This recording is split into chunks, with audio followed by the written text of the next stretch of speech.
Comment ça va tout le monde? Moi c'est Alex, bonjour, bienvenue. Premier vrai tuto aujourd'hui, on va parler d'hyperlapse. Et plus précisément, comment faire un hyperlapse. Parce que c'est vrai que si on parle d'hyperlapse et qu'on sait pas faire, ça sert à rien.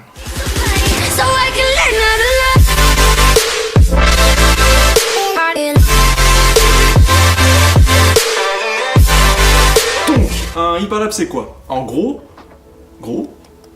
un hyperlapse, c'est un timelapse, mais avec la caméra en mouvement. C'est une technique qu'on voit de plus en plus souvent aujourd'hui dans le monde de la vidéo, qui est assez facile à réaliser et qui rajoute beaucoup de dynamisme dans vos vidéos. Vous pouvez par exemple les mettre dans vos vidéos de voyage, qui vous permettront à vos vidéos vraiment de passer au niveau supérieur. Vos potes ils vont être là, mais what? Mais il sort d'où lui? Ce qui marche super bien par exemple, c'est les hyperlapses de bâtiments ou de statues. Vous pouvez avancer vers le bâtiment, reculer, tourner autour de la statue. C'est quelque chose qui marche très bien. Alors comment est-ce qu'on s'y prend? Il y a plusieurs méthodes, je vais vous expliquer celle que j'utilise tout le temps moi, qui consiste à tenir votre appareil à la main. Si vous souhaitez avoir un hyperlapse plus fluide, je vous conseille d'utiliser un trépied ou un GorillaPad ou quelque chose qui va tenir votre appareil photo, qui sera stable. C'est vrai qu'on n'a pas toujours le luxe d'avoir un trépied sur soi, donc moi le plus souvent je suis amené à juste tenir mon appareil à la main, ça marche très bien aussi. C'est pas forcément très dur à réaliser, vous pouvez même en faire avec ça. Même si je vous conseillerais plutôt de le faire avec un DSLR ou un appareil photo. Par contre, il va falloir un logiciel de montage. Moi, je vais utiliser After Effects et Premiere Pro.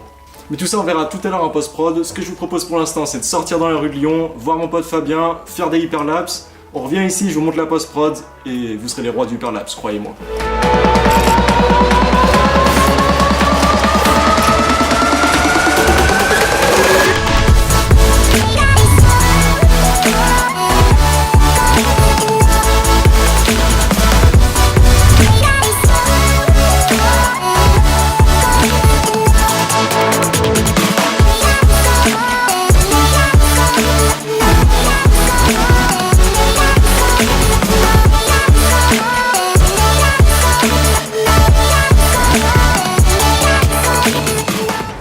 Voici à Bellecour, Fabien, le patron, il est là, El Padre, ça.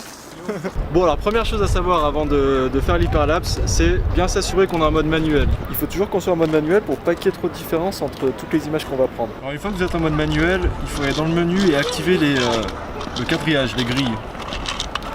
Grille carrée. Voilà, assurez-vous bien d'avoir activé aussi la jauge de niveau pour que votre hyperlapse soit le plus fluide possible. Dès que ça c'est fait, vous allez sélectionner un point sur votre quadrillage. Dans notre cas, on va sélectionner le milieu. Ce milieu, il faut qu'on le fasse coïncider avec un plan sur le paysage. Donc ici, on va sélectionner la tête de Monsieur Louis XIV. Très gentil, il nous prête sa tête. Une fois que tout est bon, on prend une première photo et on va faire un premier pas. Vous remettez tout bien. Prenez la photo, un autre pas. Là, il faut bien s'assurer de faire des pas de même intervalle pour que l'hyperlapse soit le plus fluide possible. Pour qu'un hyperlapse soit quand même beau à voir, il faut minimum qu'il dure 2 secondes, je dirais, sachant que pour faire un hyperlapse de 4 secondes, il faudra prendre un peu moins de 100 photos.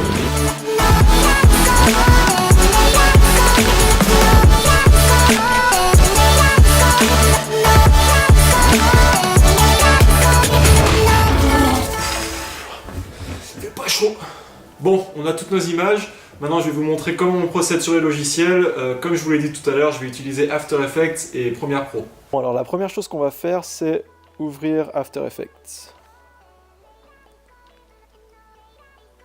On va cliquer sur Nouveau projet. Et maintenant, Pomme-i, ou alors Fichier importé. Et on va donc sélectionner toutes les images qu'on a prises pour notre timelapse. Une fois que vous l'avez sélectionné, vous cliquez sur Options et vous cochez Séquence importée JPEG. Ce sera marqué RAW si vous avez pris des photos en RAW. Ouvrir. Vos photos vont apparaître ici. Et maintenant, vous allez les glisser sur la timeline. Maintenant, on va exporter. Donc, Fichier, exporter, ajouter la file d'attente de rendu. Dans le module de sortie, on va aller dans Options de format et cocher Apple ProRes 422 HQ pour de la haute qualité. OK, OK. Et maintenant dans la destination, vous tapez le nom de votre fichier. Bellecour export. OK. Et maintenant rendu. Donc là ça va prendre un petit peu de temps. Pile assez de temps pour aller vous abonner à ma chaîne d'ailleurs, c'est marrant ça. Une fois que c'est exporté, on peut quitter After Effects, on n'est pas obligé d'enregistrer. Et maintenant, on va ouvrir Premiere Pro. Je parie que vous aussi, vous mettez toujours vos petites souris au milieu là. Je sais pas pourquoi, j'adore faire ça. Nouveau projet. Exemple. Hyperlapse. Ok. On va créer une nouvelle séquence en 1080p 30 images secondes.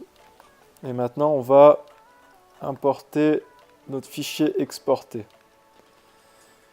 Voilà, on va le mettre directement sur notre timeline. On va conserver les réglages existants. Là, on peut voir que l'image elle est un petit peu zoomée. On n'est pas à la taille normale de l'image. Ça, c'est parce que une photo est de meilleure qualité qu'une vidéo. Ce qu'on va faire, c'est cliquer sur notre rush. On va aller dans Options d'effet et on va réduire un petit peu l'échelle pour la mettre à la bonne taille de l'image. Voilà. Maintenant, quand on lit ça, on voit que l'hyperlapse n'est pas du tout fluide, c'est tout à fait normal. Et pour rendre cette hyperlapse beaucoup plus fluide, on va utiliser l'outil magique. Donc on va aller dans Effets, qui s'appelle Stabilisation de déformation. Et on va glisser ça sur le rush. Ah oui, donc quand on a ouvert Premiere tout à l'heure, on a dit qu'on ne voulait pas modifier les dimensions de la séquence. Et donc on va, je vais faire Pomme Z pour revenir en arrière, on va imbriquer ce plan. Donc, clic droit, imbriquer. Plan 1. Voilà, maintenant on peut glisser sans problème la stabilisation de déformation. Ça va analyser. Maintenant, il ne vous reste plus qu'à exporter ce fichier et à le glisser dans l'une de vos créations. Et vous venez de vous faire un beau petit hyperlapse. Voilà, vous savez faire un hyperlapse. N'hésitez pas à me taguer sur vos créations. Si jamais ce tuto vous a été utile pour créer un hyperlapse, taguez-moi sur Instagram, sur Facebook. Je suis super curieux de voir si ça vous a intéressé et si ça vous a servi surtout. J'espère que ce format de vidéo vous plaît. En tout cas, moi je m'éclate à les faire. J'espère que ça se ressent. Déjà, merci pour vos bons retours. C'est super motivant. N'hésitez pas à vous abonner, ça m'aide beaucoup. On verra où tout ça me mène. Je sais pas. En tout cas, je m'éclate. Et puis je vous dis à la semaine prochaine. Peace.